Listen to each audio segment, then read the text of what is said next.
Many people dream of achieving a better life, a good spouse, a luxurious home, etc. But sometimes this dream can easily turn into a nightmare. You are about to watch a true story about a normal everyday family who encountered something so strange, it will probably send chills down your spine. You could never imagine what happened to this family when they've heard a strange sound coming from their attic. So take a good look at this photo and keep on watching to find out all the details. Honestly, we are pretty sure that we won't be able to sleep tonight, so take it as a fair warning. Jerome and Ashley Kennedy were deeply in love and decided to get married. The couple was excited as they went looking for a new house the previous week, and after much searching, they seemed to have found the perfect place. It was a small house, but cozy and good enough for the couple. At first, Ashley felt a little weird about this house, but Jerome felt that it was the right place for them and convinced her to. They moved in with all of their precious items, eager to start their new lives in this new house. Little did they know that this will soon turn out to be one of their worst decisions ever. Jerome loved his day job, but what he loved more was the feeling he had when coming back home to his loving wife at the end of the day. Initially, they kept their loving relationship to themselves and did not interact much with the people in their neighborhood. With a new beginning in life, both Ashley and Jerome were living the dream and allowed themselves to dream even bigger. The couple always wanted a large family, living in a big house, and the first step towards that goal was not very far. Jerome talked to Ashley about how much he would like to become a father. She wanted to become a mother, so they decided to start trying. They spent all their spare time planning, checking calendars and dates to make this happen.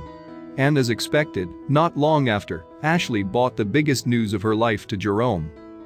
She was finally pregnant. They went to the doctor's office for a regular checkup. Ashley wanted a baby boy, and Jerome always wanted to have a little girl. Jerome smiled when the doctor declared that they are going to have a beautiful baby girl. Jerome spent all of his time purchasing the cutest outfits for the soon-to-be-born baby. He held up a tiny pair of socks and dreamt about his baby's feet in those. The day finally arrived, and he rushed his wife to the hospital. They received the best gift they could ever get, a happy and healthy baby girl. They held her in their hands and felt like they've got everything they ever wanted in life. Jerome could not stop crying that day. He had achieved his first step towards a happy and big family. But this calm and careless atmosphere soon to be disrupted. They bought a baby crib and placed it in their bedroom. They were not ready to let the baby sleep in a different room, so Ashley would often make the baby sleep alongside them. Ashley and Jerome didn't have a long night's sleep because of the baby crying into the night. They took turns to take care of the little one. One night, when Jerome was up checking with the baby, he heard a light thud from his attic. He assumed that he might have hallucinated and went back to sleep. Jerome had completely forgotten about these noises and went back to his life. Until one day, he heard it again. This time it was clear to him that the sound comes from the attic. Jerome woke his wife up and told her about it. Ashley said that he might be dreaming because of his lack of sleep and ignored it. Jerome decided to go with Ashley's theory and go back to sleep. After an hour or so, he suddenly woke up again, but this time to the noise of something eerie. He heard creaking and crackling sounds from the same spot. He could not be hallucinating these sounds over and over again. So he woke Ashley and started looking in the direction of the attic. He turned on all the lights and screamed, "Hey! Anyone out there?" There was no sound, and he felt the silence in the area intensify more. Ashley was worried about Jerome, as she did not hear any of this. But just 2 minutes later, she, too, heard the same sound that was described by her husband. She gasped and looked at her husband with a spooked look. "What was that?" she exclaimed. They tried pressing their ears against the wall, but the sound had stopped by then. The couple wanted to strongly believe that it might be rats. The neighbors were reconstructing their home, and there was a chance that rats might have entered the area.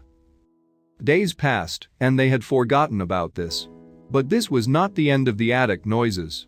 Jerome was sleeping when he felt a ray of light falling on his eyes. He thought it was morning already and opened his eyes to see a small light come out of the attic vent.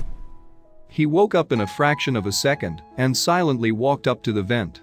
If it was rats, do they finally learn how to use flashlights? Jerome wondered. The light was moving up and down, and it suddenly turned off as he approached near it. Jerome was scared and aggravated at the same time. "Who is it?" he screamed. "Show yourself, you coward." There was no response, but Ashley woke up from all the commotion. "There were lights here," he screamed.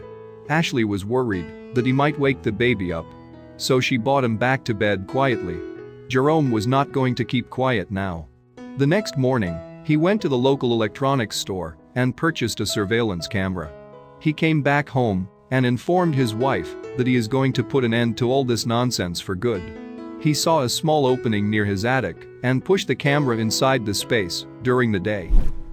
He was praying that he does not come across something horrifying that would scar him. What if it was a demon of some kind? He might have to leave this house and move. With all the efforts of taking care of a newborn baby, how is he going to afford the move? Will he ever be normal if he discovers such a thing? So many questions ran into his mind. The next day, when he saw the surveillance footage, he could not believe his eyes. He had a good look at the entire footage at least twice. But this did not make any sense. The person who was making sounds inside his attic was none other than his neighbor. The neighbor was an old man, almost 70 years old, and was known around the neighborhood for being a silent person. He would not intrude in your personal space, even if he encounters you face to face. How could such a person be behind all this? And most of all, what was he doing there? It was time to confront him and ask about it. Jerome and his wife thought that he might change his story and claim that he never did it. So they thought it's best if they involve the police at this stage. But they waited to see if he is up to something else. Now that they knew that the source of it all is just a creepy old person, there was little to worry about. But wait a second. The next morning, they discovered holes in the wall that was attached to the attic.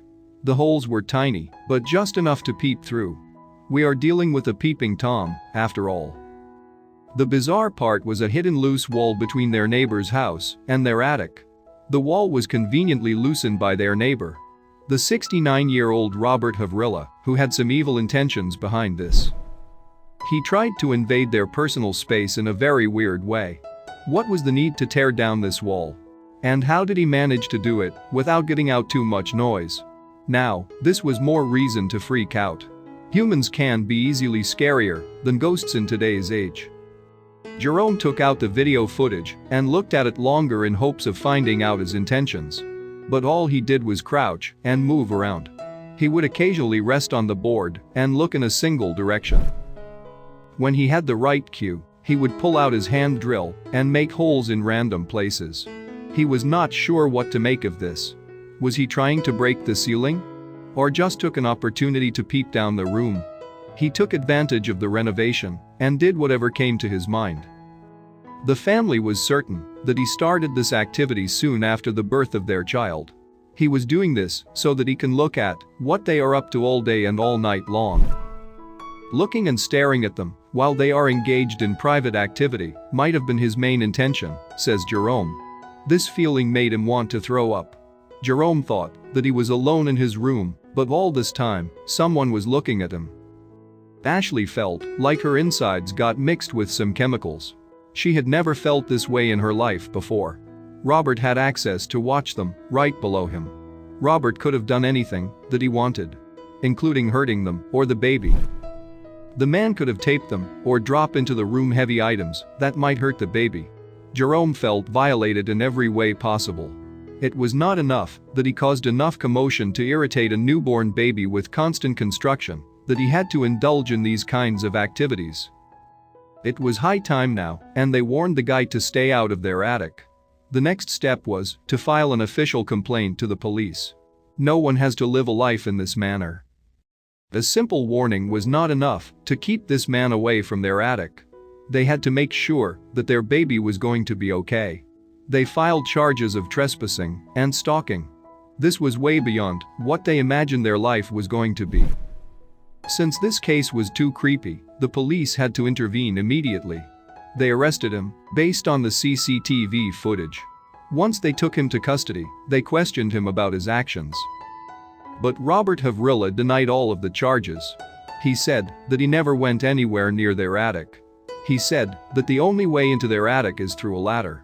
Jerome said that there is no way that Havrilla's intentions were innocent. If he was indulging in such activities, he would at least inform his neighbors before doing so. Havrilla was persistent about his statement and pled not guilty. He said he was only there for his renovation work. There was no proof that he was planning on doing something to the family, so the court could not jail him for long based on this. He has been charged with stalking and trespassing. But this was not enough for the Kennedys. Havrilla gave them death stares during the hearing, which made them even more uncomfortable. The Kennedys always felt that their neighbor was quiet and kept to himself. When they first moved into this neighborhood, they never expected that a calm person like him was capable of something so scary. They spoke to other neighbors and asked around if he had done anything like this in the past. Since Havrilla's attorney claimed that his client had no bad intentions, they were forced to believe that for the moment. Since the sentence was not long ago, the Kennedys even considered moving out of the house for better safety. After all, they dreamed of a life where they would have many kids. This place did not seem like the right place to raise their kids anymore. But they had invested every last penny they had to live in this house. They had no other choice but to stay there. All they could do was pray that he does not take any action on them once more. The couple gained a lot of media attention after this case went viral. They had the footage posted on their social media and it blew up overnight. Many media companies approached them to learn more about this story.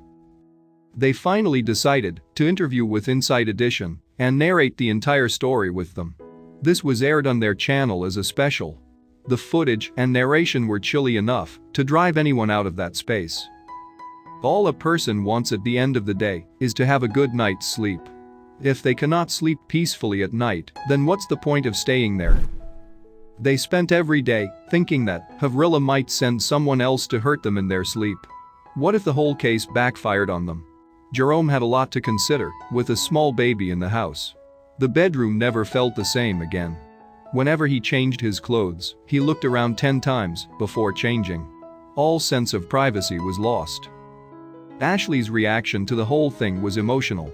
She was purely protective of the baby. She burst out into tears, knowing that someone was creeping up right above her baby's crib.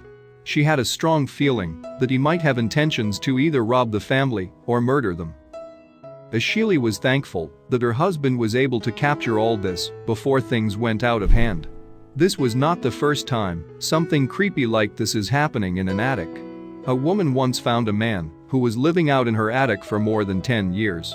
This kind of personalities target people of habit and try to take advantage of it. In conclusion, we need to be careful with the neighbors around us, and it is recommended to know them better. One minute it may seem like everything is fine, and the next moment may turn into something else altogether. Being watched silently is something that no one should go through. Even if they end up surviving, they will never feel a sense of security.